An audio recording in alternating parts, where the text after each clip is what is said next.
chance aujourd'hui d'avoir Vincent Gufflet, donc, qui est le directeur général des services de Darty. Je ne vous cache pas qu'on n'a jamais fait intervenir ce genre d'acteurs, mais le marché va passer par eux. Et probablement qu'il y a des écosystèmes qui vont se former autour d'eux. Et donc, voilà, Vincent, je vais te passer la parole. Et voilà, en 15 minutes, si tu peux nous donner ta vision, voir comment cet écosystème peut se mettre en place. Merci. Et bonjour à tous.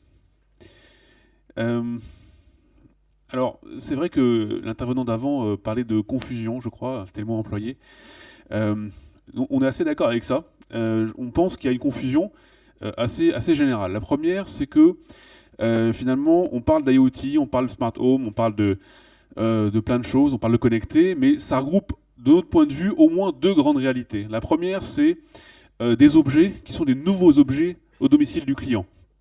Nouveaux objets, ça peut être un assistant personnel, ça peut être un appareil pour faire ses courses plus facilement, ça peut être un bouton qu'on met sur sa boîte aux lettres pour appeler la poste quand on a un colis à envoyer. Vous voyez, c'est de nouveaux objets.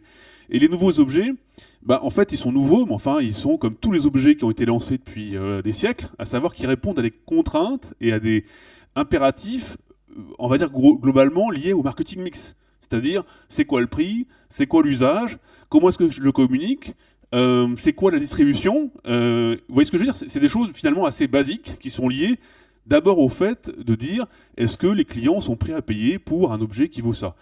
Et j'ai envie de dire, ils sont sûrement pas prêts à payer le service, les 600 € tout à l'heure, mais ils sont, c'est ce qu'on voit en tout cas, pas encore forcément très prêts à payer les 150 € pour le produit.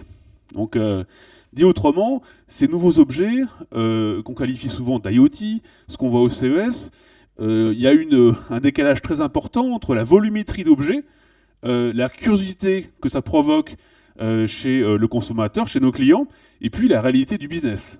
Aujourd'hui, c'est quand même assez limité, il faut bien le dire.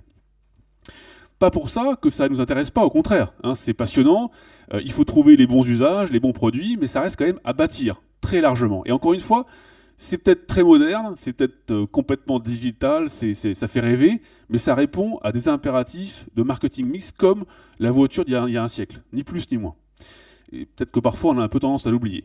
Et puis deuxième chose, il y a le gros truc, et le gros truc c'est les objets qui deviennent connectés. Vous voyez, j'ai acheté un téléviseur il y a 10 ans, maintenant il est connecté à Internet. J'achète un lave-linge aujourd'hui, dans quelques années il sera connecté à Internet, certains le sont déjà. On a oublié aussi qu'avant que les ordinateurs soient connectés à Internet, ils ne l'étaient pas. On a acheté un jour des ordinateurs qui n'étaient pas connectés à Internet. Voyez. Donc cette histoire de connectivité, elle est fondamentale parce que ça change tout. Ça change la façon dont on les utilise, ça crée de nouveaux usages, ça crée aussi pour nous, distributeurs, des nouveaux arguments de vente ou de montée en gamme, c'est-à-dire ce produit-là, il est mieux parce que il peut faire ci et ça. Donc c'est intéressant. Mais ça dit aussi que cette histoire de révolution, on l'a déjà vécue. Et pas forcément en bien. Encore une fois, quand les télés sont devenues des smart TV, quand les télés sont devenues connectées, elles le sont maintenant environ à 50%, on ne peut pas dire que ça a été la révolution du siècle. Enfin, je ne sais pas ce que vous en pensez. Si vous avez vous-même chez vous des téléviseurs connectés, ça n'a pas changé votre vie. Donc il y avait marqué connecté, mais finalement il ne s'est pas passé grand-chose. Donc c'est vraiment intéressant de voir tout ça parce que ça nous dit le futur. Ça nous dit ce qu'il faut faire, ce qu'il ne faut pas faire, les pièges à éviter et les choses à poursuivre. Alors ça, on va y revenir. Si on regarde pour ces deux catégories les enjeux, la connectivité, on voit bien aujourd'hui, c'est quand même assez clair, qu'ils sont en gros de l'ordre de 4 niveaux. Le premier, c'est développer des nouveaux usages permettant de générer des revenus directement, c'est-à-dire je crée des usages sympas, j'en fais des produits et je les vends, 150 €, 200, 300, et je crée une marge. Souvent d'ailleurs pas énorme, la marge, parce que on sait que l'un des points clés, c'est clairement la difficulté qu'il y a d'avoir des usages puissants en termes de produits connectés avec des prix raisonnables. C'est un des points clés. Deuxième possibilité, c'est qu'on va créer des nouveaux services, c'est-à-dire qu'on dit, voilà, comme les produits, on a du mal à les vendre en tant que tel, parce que le consommateur, il n'a pas envie, pour lui, un téléviseur, c'est 300 €, donc payer un gadget à 150 €, ça fait cher. D'ailleurs, souvent, ce qui se passe, c'est que les produits connectés sont achetés en cadeau, si je puis dire. C'est un cadeau sympa, parce que justement, la personne s'attend pas à recevoir un objet comme ça, on n'avait pas l'utilité, et finalement, ça ne servira pas forcément. Donc c'est l'exemple parfait du cadeau. Alors, d'ailleurs, les statistiques de produits connectés qui sont non utilisés et même non déballés sont stupéfiantes. Alors, donc du coup, on se dit, comme c'est cher, par rapport à ce que ça fait, on va en faire des services. Alors, ça a été des mots magiques, le service par abonnement, on fait des abonnements de trucs. C'est très bien, les abonnements, on en fait chez Darty depuis 15 ans environ. C'est pas non plus le truc du siècle, au sens ça va pas résoudre tous les problèmes de la Terre. On peut pas tout passer, parce qu'on n'arrive pas à vendre one-shot des produits tout en abonnement, en se disant, en faisant payer 10 € par mois, ça va être plus facile à acheter. Ben non, pas forcément. Ça marche parfois, mais pas toujours. Et puis, troisième façon de valoriser ces nouveaux usages, c'est de les inclure dans d'autres choses.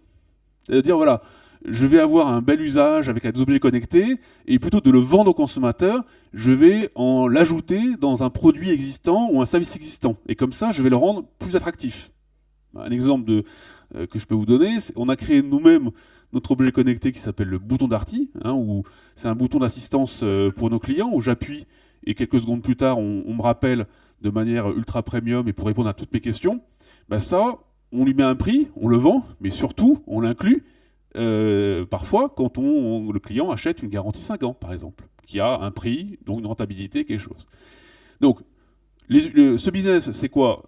Le produit directement, le service qui package les produits, ou l'inclusion, qui peut aussi être une solution. Bon, ça c'est le premier point. Le deuxième point d'intérêt pour tout le monde, c'est la fidélisation. Le fait qu'on va créer des objets qui indirectement vont créer de la valeur parce qu'ils vont fidéliser les clients.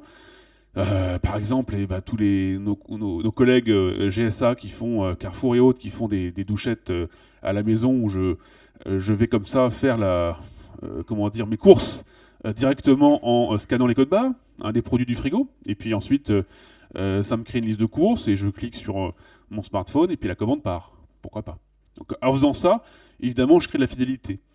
Troisième possibilité, c'est l'intermédiation. L'intermédiation, c'est Amazon avec son Dash Button qui va faire qu'il va devenir incontournable dans le lien entre le consommateur et puis son marchand de lessive. Voilà. Donc, d'une part, et puis enfin, probablement, mais ça, je pense qu'il y a beaucoup d'experts dans la salle, ce qui nous semble le vrai enjeu, l'enjeu majeur à long terme, qui est bien sûr la data et la connaissance client qu'on peut avoir, en particulier grâce au smart home. Alors, bon, tout ça, vous savez tout ça déjà. Alors, qu'est-ce qu'on peut dire à part ça? Alors, les grands domaines de besoins des clients, des consommateurs, franchement, je pense qu'on les connaît tous par cœur. L'énergie, la sécurité, ça, c'est des choses qui existent, surtout la sécurité. Et je vais juste insister sur une chose qui est la partie qu'on appelle souvent dans votre domaine le confort, et que personnellement, je préfère appeler la simplification. Parce que s'il y a un domaine qui est encore relativement peu exploré et sur lequel il nous semble, vu du consommateur qui a un vrai besoin, c'est comment je vais simplifier la vie quotidienne des clients à la maison. Et je trouve que c'est plus puissant de voir ça sous angle de simplification plutôt que de comment je vais rendre ma vie plus confortable. Parce que la vie plus confortable, c'est sympa, mais je ne suis pas prêt à payer forcément 1 000 € ou 5 000 ou même 500 pour avoir un truc qui juste va m'éviter rendre un peu plus confortable ma vie. Alors que simplifier la vie quotidienne des clients, des consommateurs, comme on peut le faire dans le domaine du business, de l'entreprise, je pense que c'est porteur. Mais bon, porteur, mais pour l'instant, il n'y a pas de marché. Alors, donc quand on voit les freins, parce que c'est peut-être ça qui peut être intéressant pour vous, les freins vus de nos distributeurs B2C, je précise, donc on n'ira pas au-delà, et de ce qu'en disent les clients. Alors, il y a des freins qui sont évidents et que je ne développerai pas, que vous avez sûrement déjà regardé, qui sont la partie technologie. On évoquait tout à l'heure le fait qu'il n'y ait pas de normes uniques. Bon, moi, je ne suis pas un spécialiste non plus. La privacy au sens des données clients. Quand on a lancé notre premier objet connecté, donc le bouton Darty, c'était amusant parce que le premier retour de nos clients, c'était de dire mais grâce à votre truc, là, on va pouvoir accéder à mes objets à la maison, c'est dangereux, comment est-ce que... Alors que le truc, c'est juste un bouton. Mais hop, j'appuie, ça envoie un bit ou un octet quelque part. Mais la préoccupation du français par rapport à ça, elle est colossale. Et puis bon, c'est pas les affaires de hacking qui vont arranger ça. d'une part. Protection des données, ses voisins. Un truc qui est important aussi, et qu'on a bien vu nous-mêmes, c'est le fait que les données clients, mes données à moi, soient protégées, que je puisse pas, qu'on ne puisse pas les utiliser, c'est quelque chose qui se market. Il ne suffit pas de dire aux clients, vous savez, on est vraiment super sympa, nous on n'utilise pas vos données, c'est protégé, machin. Non, il faut le mettre en scène. Vous voyez ? Quand on a lancé il y a 15 ans la prise en main à distance des PC, c'est-à-dire que pour la première fois, vous voyez chez vous, vous aviez un problème sur votre ordinateur et vous appelez Darty, puis quelqu'un prenait à distance et faisait déplacer le curseur, la petite souris. Quand même, à l'époque, c'était révolutionnaire. On s'est rendu compte que les gens avaient très très peur. Donc du coup, on a créé un bouton panique sur l'écran où à tout moment, le client pouvait appuyer et comme ça, couper la liaison. Vous voyez ? Donc il faut marketer cette protection. Il faut la mettre en scène, il faut la faire comprendre, sinon ça va être compliqué. Voilà, et puis ensuite, il y a 4 vrais freins, et qui sont ceux qu'on a rencontrés depuis des années, ceux qu'on a vus sur la Smart TV, je l'évoquais tout à l'heure, et qu'on n'a pas réussi finalement à gérer suffisamment. Ces freins, c'est lesquels ? Première chose, c'est l'utilité. C'est le fait d'avoir des objets et des usages dont le prix ait un vague rapport avec l'utilité pour le consommateur. Bon, c'est évident, mais enfin, on fait des progrès là-dessus. On n'est plus à l'époque où, pour le moins de système de smart home, il fallait 1000 euros. Aujourd'hui, on vend des choses à 300 euros.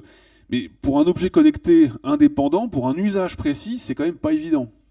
Pour un consommateur, d'acheter, et donc pour nous, distributeurs, de créer du mass market. Vous voyez, c'est pas... des usages nouveaux, on va dire, qui sont en plus de ce que la vie du consommateur aujourd'hui, et qui coûtent 100, 200, 300 euros, c'est pas facile. À une époque où un téléviseur coûte 300 euros, un smartphone génial coûte 300 euros. Vous voyez, enfin, cette notion de prix, elle est fondamentale. Et Dieu sait qu'aujourd'hui, on a beaucoup de beaux produits, mais qui sont malgré tout invendables. Faut se le dire. Deuxième frein, ensuite, c'est, on va dire, le fait d'expliquer aux consommateurs l'utilité des objets. Donc ça, on en revient à la notion du rôle du distributeur. Notre premier rôle, c'est de faire en sorte que nos clients viennent en magasin pour découvrir des produits, éventuellement qu'ils ne connaissent pas, et nous, on va leur démontrer les choses. Bon. Alors là, je m'arrête juste un instant par rapport à ça, parce que on voit beaucoup, peut-être d'entre vous, de vos collègues, qui nous disent, ou qui nous expliquent, ou qui pensent très fort, le fait que le problème de la domotique et du smart home, c'est la distribution. Donc moi, je vous dis, non. C'est pas le problème. Voilà. Pourquoi la distribution ? Nous, on adore les nouveaux marchés, les nouveaux business, les nouveaux objets. C'est vraiment notre truc, donc c'est pas un souci. C'est vrai que c'est pas toujours facile de démontrer les produits en magasin et de les mettre en scène. Donc là-dessus, on travaille beaucoup. Mais pour arriver à ce qu'un distributeur, un point de vente soit efficace, il faut qu'il y ait un volume suffisant d'activité de business. Dit autrement, si vous formez vos équipes pendant 3 jours, 1 semaine à la domotique, au smart home, et qu'au bout de 6 mois, ils en ont vendu 2, ça sert à rien. Ouais. Donc, dit autrement, la distribution, c'est un élément important, c'est une condition sine qua non, mais c'est pas une condition suffisante. Vous voyez ? Troisième point, c'est la connexion effective des produits. Quand on a commencé, et je terminerai très très vite, quand on a commencé à vendre des télés, encore une fois connectées, et qu'on discutait avec les fabricants, peut-être qu'il y en a ici dans la salle, ils nous disaient, mais c'est de la rigolade votre truc. C'est tellement géniaux nos produits connectés que les clients vont se précipiter pour les connecter à Internet. Ça va être vraiment la ruée. Voilà, premier chiffre, c'était moins de 10%.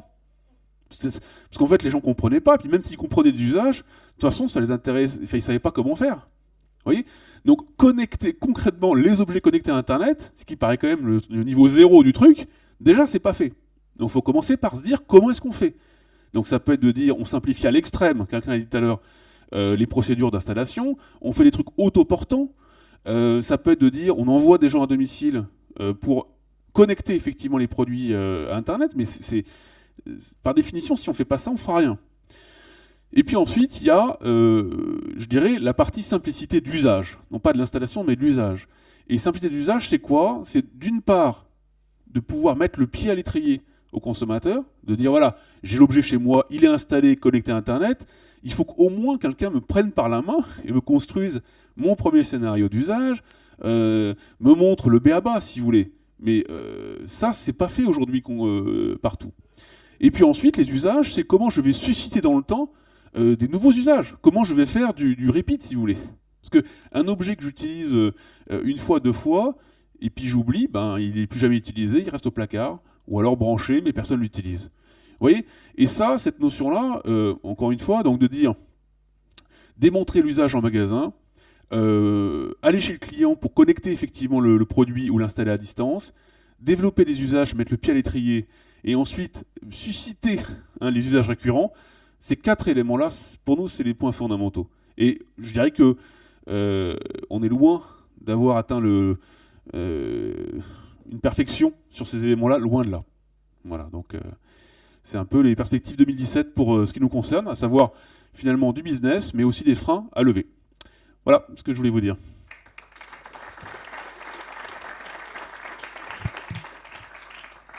Merci beaucoup. C'est pas très rose, hein. Mais ça ne me surprend pas parce que globalement, c'est ce qu'on a dit tout à l'heure, c'est pas l'amoncellement d'objets connectés chez soi qui rend service en fait.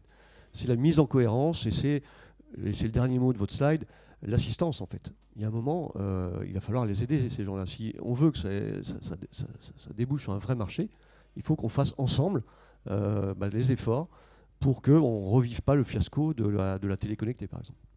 Oui, mais enfin, dit autrement, c'est vrai que le service, et on pense être plutôt pas trop mal passé pour parler du service, le service c'est un facteur clé de succès, si vous voulez. C'est ce que je viens d'évoquer à l'instant. C'est ce qui va faire que on va pouvoir susciter l'intérêt, etc.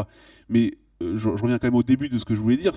Aujourd'hui, ce qui fait que le marché n'a pas explosé, c'est qu'il nous manque aussi encore des offres, des produits, un lien entre un prix et une valeur d'usage, vous voyez, hein, donc il ne faut pas non plus tout miser sur le service. Le service, c'est un enabler, c'est quelque chose qui permet de vendre, de susciter l'usage. Voilà, nous, on n'est pas pessimistes. Hein. Peut-être que j'étais un peu négatif dans ce que j'ai dit, mais c'est pas volontaire. Je veux dire, on dit juste, pour l'instant, il y a un décalage énorme entre, pour faire simple, Vegas, le CES, voilà, et puis une réalité du consommateur. Absolument. Mais ça, tout le monde le sait qu'il y a un décalage énorme. Donc, Vegas, c'est 1 an, 2 ans, 3 ans, donc oui, bien sûr, c'est pas surprenant. Par contre, voilà. À Vegas, hier on l'a vu dans le débrief, si on sort du salon, on rentre dans un magasin type Darty à Vegas, eh ben, on voit des offres, on voit des choses qui sont concrètes. Là, ça devient petit à petit un marché, et on voit au-dessus des produits Geek Squad, donc des gens qui viennent aider et accompagner au domicile pour rassurer, pour vulgariser, etc. Donc voilà. Ça, c'est dans 1 an, dans 2 ans, dans 3 ans, dans 5 ans, j'en sais rien, mais ça viendra en France. Mais c'est déjà en France, parce qu'aujourd'hui, les produits sont quand même en magasin, ils sont de mieux en mieux mis en valeur, même s'il reste encore beaucoup à faire. C'est vrai, hein, mais ils se développent. Les services, ils existent déjà. J'ai envie de dire, la partie service, c'est ce qui préexiste, quoi. Hein. On fait une assistance autour des objets connectés depuis longtemps déjà. On fait de la prise en main à distance. On se déplace chez le client pour connecter. Vous voyez, donc c'est pas. J'ai envie de dire, c'est pas en France, c'est pas ce qui manque. On pourrait dire, il manque de la visibilité en magasin. Ça, éventuellement, on pourrait le dire. Je pense qu'aujourd'hui, c'est quand même moins vrai. Mais je ne pense pas que ce qui fait qu'on n'est pas encore complètement à rythme de croisière, ce soit la disponibilité des offres de services. Voilà, là, il y a un de vos intervenants précédents qui disait la valeur d'usage, en fait. C'est-à-dire que je ne suis pas sûr qu'aujourd'hui, on ait communiqué sur cette valeur d'usage. Je crois qu'il y a collectivement tous les acteurs, alors c'est les promoteurs, c'est les opérateurs, les fournisseurs d'énergie, les distributeurs, les gens sur le terrain. Je pense qu'on ne parle pas assez de bénéfices. À quoi ça sert? Qu'est-ce que ça m'apporte? Oui, tout à fait. Et je pense qu'il y a, si vous voulez, il y a une dichotomie entre on va dire un marché existant, moyen haut de gamme, des systèmes de sécurité, du connecté, enfin plein de choses qui existent déjà depuis longtemps, hein, la domotique, ça. Mais là, ce que j'essaie d'évoquer, c'est le mass market. C'est comment on passe de quelque chose qui va concerner 5, 10, 50, 100 000, 500 000 peut-être foyers en France, à 10 millions. Et c'est là où, on va dire, il faut que ce soit plus clair pour le client. Hein, on peut pas, en magasin, on ne peut pas passer 30 minutes, 1 heure à expliquer au client ce que c'est un système connecté. Vous voyez, on peut l'imaginer, on peut l'espérer, mais la vraie vie, c'est pas ça, hein, dans un magasin retail, si je puis dire, classique. Merci beaucoup, Vincent, voilà. en tout cas.